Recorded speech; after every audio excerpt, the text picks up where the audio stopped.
Želám vám všetkým peknú nedeľu. Včera večer sa nám v pokoji a bez mediálneho hašterenia podarilo dohodnúť definitívnu verziu programového vyhlásenia vlády.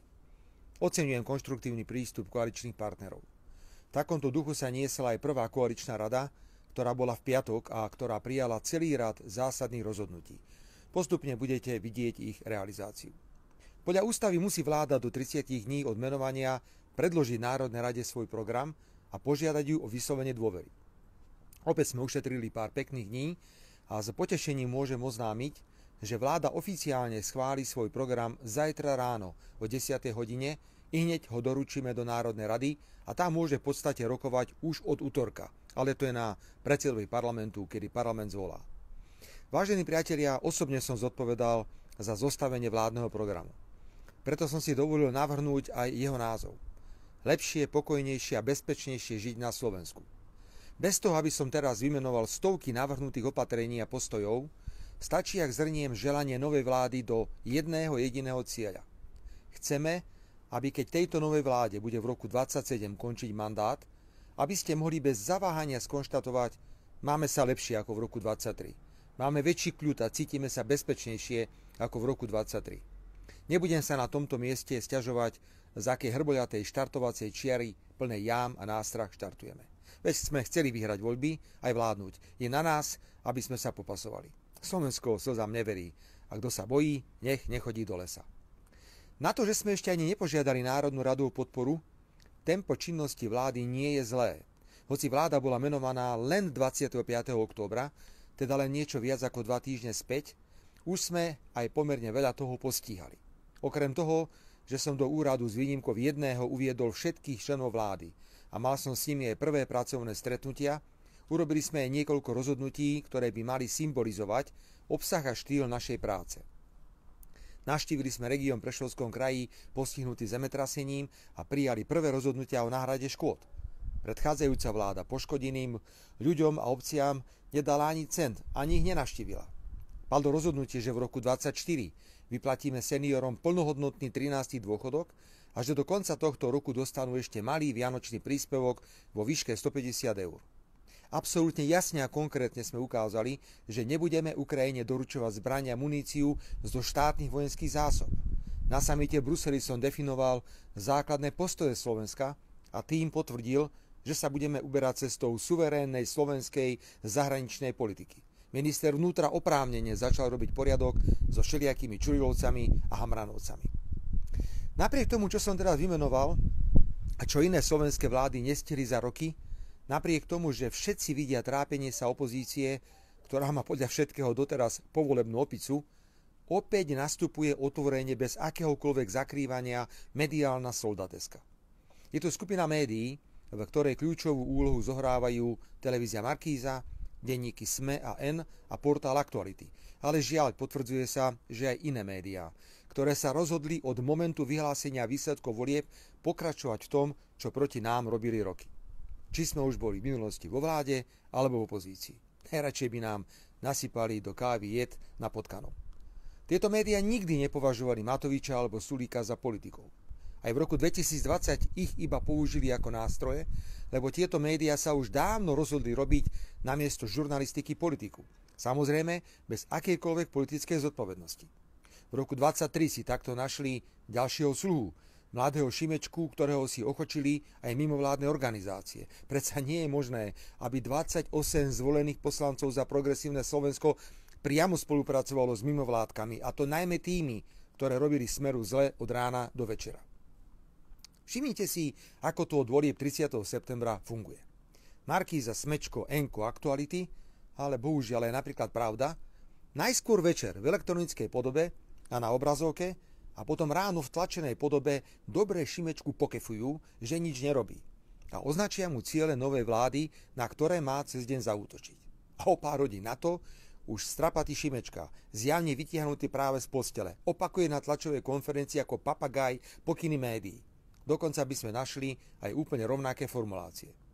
Je to žalostný pohľad na túto časť slovenskej opozície, ak sa dostala do takejto ponižujúcej polohy vo vzťahu k médiám. Média pochopili, že takto to asi nepôjde a že to nebude stačiť na novú vládu. tak sa rozhodli ešte priamejšie vstúpiť do politického ringu a šíria proti novej vláde absurdnosti, nad ktorými sa pozastavuje každému zdravý rozum. Zoberiem si takú televíziu Markíza. Mal som si radšej ruky a nohy polámať, keď som ju išiel, tuším v roku 1998, ako mladý politik brániť.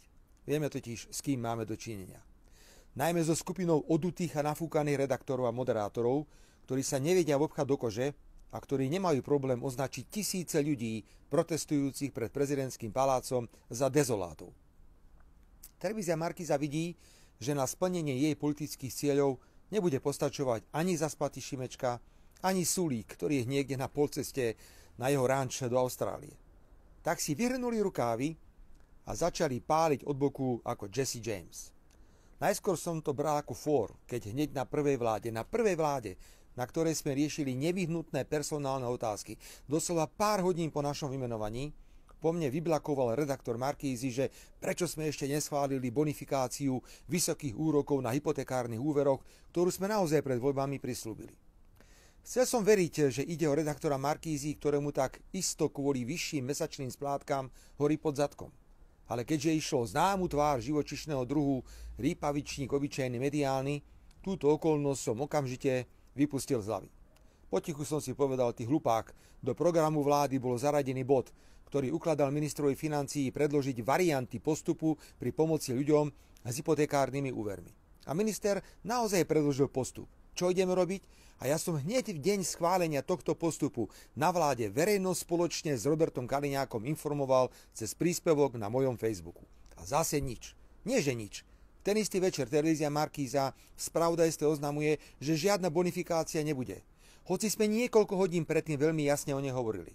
Toto už vytočil aj smeráckých vlkov Erika Kaliňáka, Juraja Gedru, ktorí k tejto šialenosti Markízy urobili úspešné vystúpenie na sociálnych sieťach. Ale stále málo pre televíziu Markíza. Dnes v nedeľu, je diskusná relácia, do ktorej ja už nikdy nevstúpim, a ako lákadlo televízia Markíza opakovane vysiela reklamu na túto reláciu, v ktorej, dobre počúvajte, spochybňuje vládu, dvojtýždňovú vládu v súvislosti s plnením sľubov a ako príklad vyťahujú opäť hypotekárne úvery. Tá televízia Markíza, ktorá pred voľbami masívne informovala, že bonifikácia nie je potrebná, tá televízia teraz založila svoju politickú činnosť voči Smeru na útokoch, že sme do 2 týždňov bonifikáciu nezaviedli. Že im chýba bonifikácia, hoci ju považujú za nepotrebnú. Hoci ešte ani len parlament nemal kedy zasadnúť. A ten my na Markíza, ak to neviete, na príjmanie zákonov potrebujeme. No dobre. Poprvé je rozhodnuté, že ľuďom pomôžeme aj v roku 2023, hoci sme rátali, že až v roku 2024. V skrátenom legislatívnom konaní rozhodneme o bonuse za rok 2023 vo výške až do 1800 eur ľuďom, ktorým v priebehu tohto roku 2023 došli pozdravy od bank o výraznom náraste úrokov pri hypotekárnych úveroch. Ľudia si totiž brali úvery s úrokom 1%, teraz budú platiť 5%. Situácia nevyzerá stále dobre, lebo Európska centrálna banka stále potvrdzuje základnú úrokovú sadzbu na úrovni 4,5%. Po druhé, od roku 2024 to bude priame preplácanie časti vysokých úrokov štátom, tak ako sme avizovali pred voľbami. O príslušných zákonoch bude rokovať Národná rada v skrátenom konaní na svojom zasadnutí, ktoré bude po vyslovení dôvery vláde v termíne určenom predsedom Národnej rady. Ale to Markíze nestačí, lebo robí za opozíciu politiku a zlobu, lebo šíri nenávisť, lebo nevie prehltnúť, že prehrala voľby, lebo ona vo voľbách sami bojovala. Takže aby bolo úplne jasné. Ja nie som pes, ktorý len tak nemohúcne šteká. Považujem televíziu Markíza, denník Gen, SME a Aktuality za nepriateľské médiá a v tomto duchu vydám pokyny na úrade vlády. Pozrieme sa na tých viac ako 26 miliónov eur, ktoré Markíza dostala od predchádzajúcej vlády a minimálne ministrom za stranu Smer Slovenská sociálna demokracia dám pokyn, ako majú pristupovať finančne k tejto televízii v nasledujúcom období. A samozrejme sa pozrieme na monopolné správanie sa Markízy na mediálnom trhu, ktoré dnes televízia predvádza v plnej nahote. Ak robia politiku, musia niesť aj zodpovednosť za svoju politickú činnosť. Peknú nedeľu, vážení priatelia.